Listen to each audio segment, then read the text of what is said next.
Dalawang panghimagas na raw ang matitikman. Wahafen! Ito ang undi-undi at hinalo.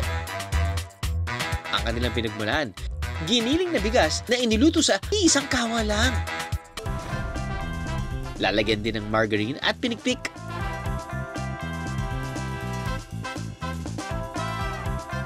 Pagkalagay natin ng gata doon sa lulyase, mga kalating oras lang na niluluto yung undi-undi. Yan po ay madalas namin niluluto tuwing Pasko at saka po Bagong Taon.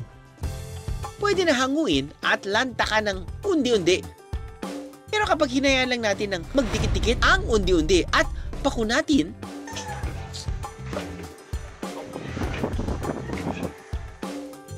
lalagyan lang ng dagdag na asukal.